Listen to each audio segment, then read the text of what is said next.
Hello दोस्तों, आज दुनिया में हर इंसान अपनी यंग एज में अमीर बनना चाहता है और अपने लाइफ को एंजॉय करना चाहता है, लेकिन कुछ लोग ही अपने यंग एज में अमीर बन पाते हैं। दोस्तों, आज की इस वीडियो में आपको एमजे डिमार्जो की बहुत ही famous book the millionaire of fastlane से ऐसे तरीके बताने वाला हूं जिससे आप कम उम्र में अमीर बन सकते हैं। आपको फाइनेंशियल फ्रीडम मिलेगी, वो भी केवल कुछ ही सालों, ताकि आप अपने लाइफ को एंजॉय करने का मौका मिले भी, वो भी यंग एज में। आप अपनी फेवरेट कार चला पाएं जब आप यंग हो, ना कि 60 साल के बूढ़े इंसान हो। और इसी रास्ते को चूज करके आथर जब 26 साल के थे तब वो पूरी तरह से बर्बाद थे और अपने पेरेंट्स के घर में रहते थे, बट इस रास्ते पे चलकर वह 31 साल की उम्र मिलियनियर बन गए। तो अगर आप भी यह रास्ता चूज करते हो तो आप कुछ ही सालों में अमीर बन सकते हो। तो इस वीडियो को पूरा जरूर देखें। आथर कहते हैं कि जब वो अपनी यंग एज में थे, मैं तो एक दिन आइसक्रीम खा रहा था, तभी मेरी नजर एक लैम्बोर्गिनी कार पर पड़ी। उस कार को देखकर मेरे दिमाग में आया कि इसका कोई मालिक 50 साल का बूढ़ा आदमी होगा, पर वो इंसान कार से निकला तो उसे देखकर ऑथर हैरान रह गए। उस कार का मालिक एक 25 साल का नौजवान था। ऑथर उसके पास गए और उससे पूछा कि आप क्या काम करते हैं, तो उसने बोला कि मैं एक इन्वेस्टर हूँ, और वहाँ से वह चला गया। तब ऑथर को एहसास हुआ कि यंग एज में अमीर बना जा सकता है।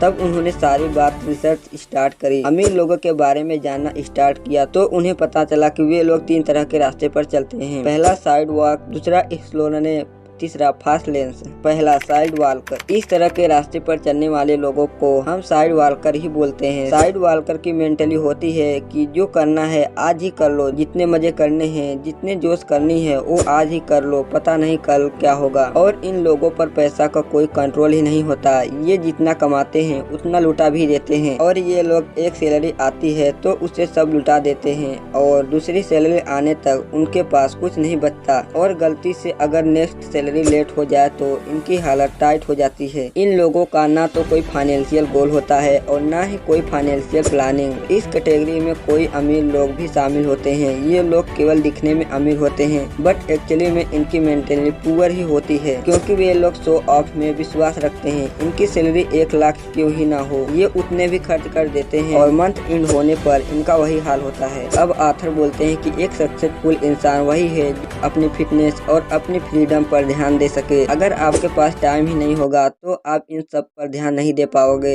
आपके पास खूब सारा पैसा तो होगा, बट अगर टाइम ही नहीं होगा तो इसे कैसे एंजॉय कर पाओगे। तो इसीलिए हमारे पास जो चीज होनी चाहिए वो है फाइनेंशियल फ्रीडम। और साइड वॉकर कभी भी फाइनेंशियल फ्री नहीं हो सकते, क्योंकि उनके खर्चे उनकी सैलरी से भी ज्यादा होती है, और वो लाइफ टाइम रेट रेस में फंसे रहते हैं, और वे एक ऐसी जॉब करते रहेंगे, वो भी दूसरे के लिए, जो उन्हें पसंद भी नहीं होती। अब दूसरा रास्ता आता है स्लो लेन। दुनिया में सबसे ज्यादा लोग स्लो लेनर ही होते हैं। यह भी अपना टाइम बेचकर साइड वॉकर की तरह दूसरों के जॉब करते हैं, बट ये लोग साइड वॉकर से लाख गुना ज्यादा अच्छे होते हैं, क्योंकि ये एट लेटेस्ट अपने फ्यूचर के बारे में तो सोचते हैं। इसीलिए वे अपने पैसों को सेव करके रखते हैं, ताकि बुढ़ापे में भी कुछ पैसे रहें। जैसे कि नाम से ही पता चल रहा है कि स्लो लेन्स, हालांकि ये पैसा कमाते हैं और उसे सेव भी करते हैं। इनके पास पैसे भी रहते हैं, बट जो चीज इनके पास नहीं होती वो है टाइम। जब तक इनके पास सेव होते हैं तब तक इनकी एज 60 से 70 साल हो ही जाती है। अगर आपने पैसा बचा लिया तो उसका फायदा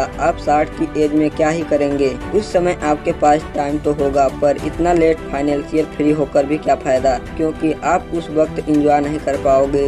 ये लोग पैसा बचाते हैं और उसे बैंक में एफडी करके रखते हैं, क्योंकि उन्हें लाइफ में सिक्योरिटी चाहिए। बट ऑथर इसे साइड वॉकर से भी अच्छा बोलते हैं। बट ये जल्दी अमीर बनने के लिए ये रास्ता सही नहीं है, क्योंकि ये बहुत ही स्लो है।